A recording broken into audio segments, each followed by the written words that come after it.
Hi guys, in this video I'm going to show you how to cook betel yam. Betel yam is a rare variety of yam. Its Tamil name is Venkatachalam. Vettrilai is the Tamil name for betel leaves. It derives its name because the leaves of this yam plant called Betel Yam or betel yam resemble those of the heart-shaped betel leaves. Vettrilai is the Tamil name for betel leaves. This is so named because its leaves resemble betel leaves. It is to be differentiated from the perennially available elephant foot yam or Chennai Kiழங்கு. It is grown in rural Tamil Nadu and is available in city vegetable shops from December to February. It is to be found underground and it can grow up to sizes of more than 3 feet and can weigh up to 60 kg. So not many people are familiar with it because it's a seasonal vegetable and only selected shops sell it. So it's a rare seasonal vegetable and not many people are familiar with it. It is delicious to eat in a moderate quantities like other tuberous vegetables. There's a word of caution for diabetics. People with diabetes and pre-diabetes should restrict portion size. It is actually eaten during the Pongal festival. It happens to be the first day of the Pongal festival in Tamil Nadu. It falls in the first half of January and today is the 14th of January. People celebrate this day as a Bogi. Today is Bogi and it is apt to cook it during the Pongal festival. I'm going to cook it more for the novelty value, rarity and its taste, but less so from the nutritional point of view. Betel yam can attain large size like 3 to 4 feet in length and weigh up to 60 kg. Nutritionally, they are rich in carbohydrates and have a little protein, moderate fiber and contain no fat. They also have vitamins in small amounts, particularly vitamin B and C. The glycemic index of betel yam is low to moderate from 33 to 77, unlike sweet potato, which has got a glycemic index from 30s to 90s. Check out this chart for the nutritional information of yams. Boiling rather than baking, frying or roasting is linked to a lower glycemic index or GI. This is from a trusted source. Boiling will also make it easy to peel off the skin and thus reduce the incidence of allergy which one can get while peeling off the skin. I am going to prepare a dry roast with this while sticking to the correct procedure to minimize allergy. First, I will boil the tuber in a pressure cooker for 8 whistles. Boiling will destroy all germs because it's an underground vegetable, make it easy to remove the skin and lower the glycemic index. Then I will cut it into thin slices and marinate it with Indian spices. Then I will roast it in an air fryer and finally season it with curry leaves. Try this out. You will love the taste. It will go well with a South Indian meal of avial and millets or rice. So this is the betel yam, or it is also called purple yam. This is of a moderate size, but it can grow in length up to 3 feet and can weigh up to 60 kg. So you can see that it has got a rough skin, unlike sweet potato. There are reported incidents of allergy when one attempts to remove the skin with unprepared hands. But boiling will reduce the incidence of skin damage. So therefore, I'm going to wash it and boil it in the pressure cooker.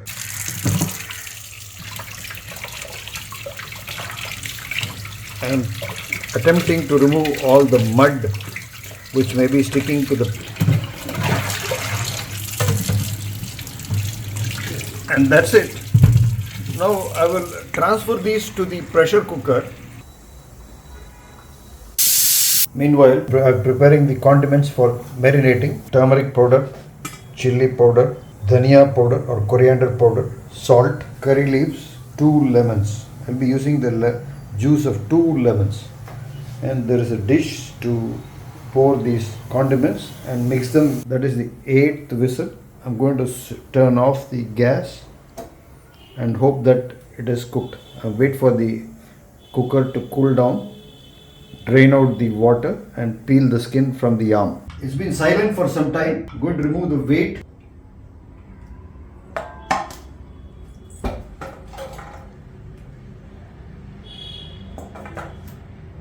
Wash it and allow it to cool for some time.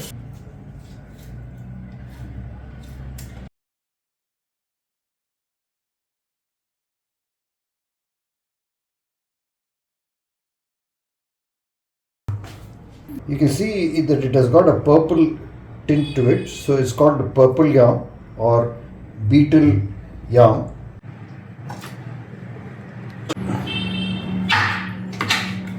As you can see, it's very soft and it can be eaten as it is. That's what villagers do. They boil it and eat it as it is. But I'm going to prepare it and make it more edible and tasty.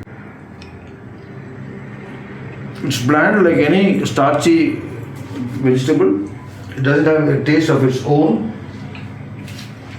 And the cut section is white. Unlike potatoes or other vegetables which can brown. Now I'm going to prepare the marinade for it. But before that, I will chop it into manageable portions. Since you're going to cook it in an air fryer, I'm going to cut it into cubes, dice it into cubes. So this is the container vessel in which I'm going to add the spices. Half a teaspoon of turmeric, 1 teaspoon of Kashmiri chili powder, 1 teaspoon or 1.5 teaspoons of dhania. We'll see if it is sufficient. If it is not, I'll add more. And 1.5 teaspoons of salt. I have 2 tablespoons of oil. I have to squeeze 2 lemons.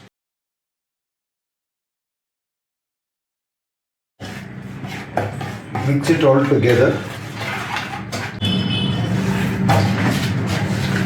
Mix it so that each of these cubes gets a sufficient coating, and we'll let it sit and marinate for some time before we put it into the air fryer. All the pieces have got a adequate coating of the masala.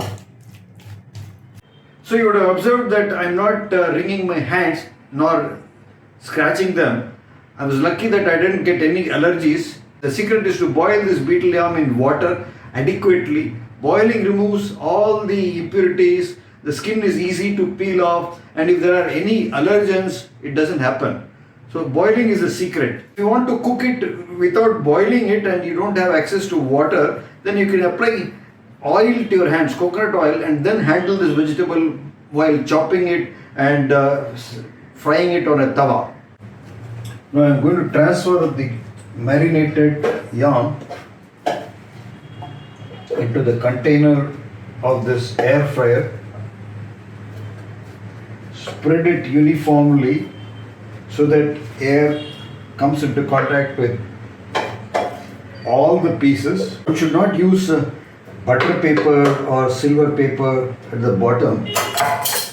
The pieces are all spread throughout the area of the pan, and they are not lying clumped over on top of each other. Now I'm going to put it in the oven and heat it up. Switch it on.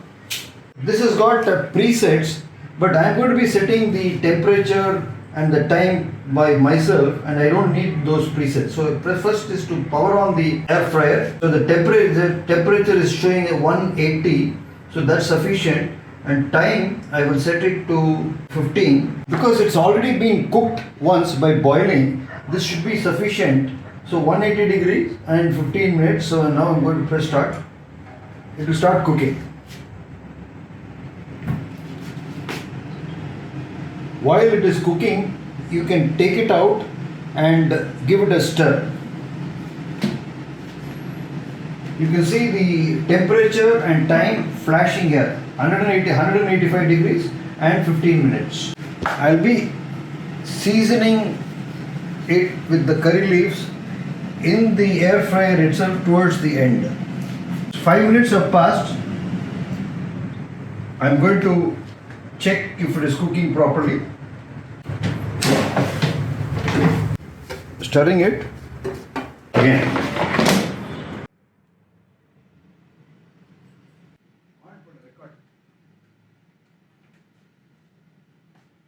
The cycle is over. It's browned. Let's taste it and see if it. You can see from the crackling noise that it is probably dry and cooked.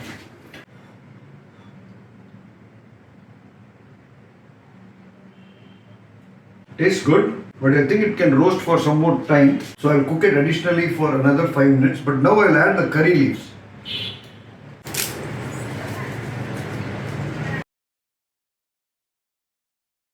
Since that cycle is over, I will again reset the parameters and cook for additional 5 minutes.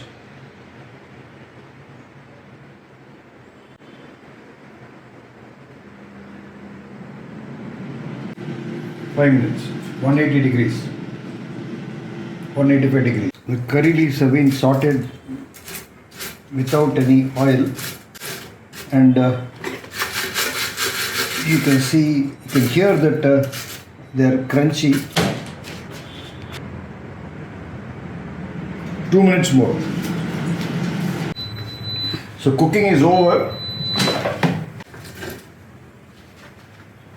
So this is a roasted betel yam or roasted vetrilai velli kilangu, purple yam or betel yam. It's a rich source of nutrients. I will share with you the nutritional value of this yam. Look up the chart up here. I understand that it has got certain benefits, mainly because of the fiber and a small amount of protein, but it's mainly carbohydrates, and water is all evaporated now.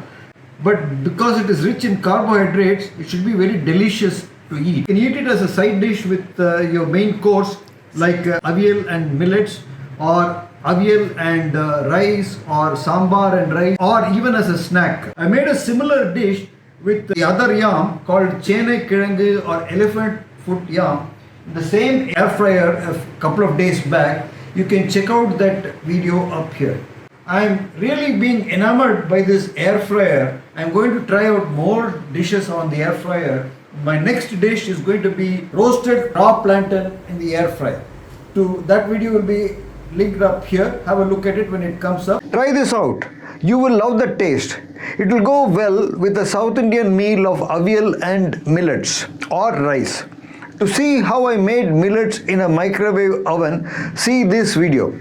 If you want to see more videos like these, then subscribe to my channel and press the bell icon to receive an alert when I upload a new video. Bye and cheers.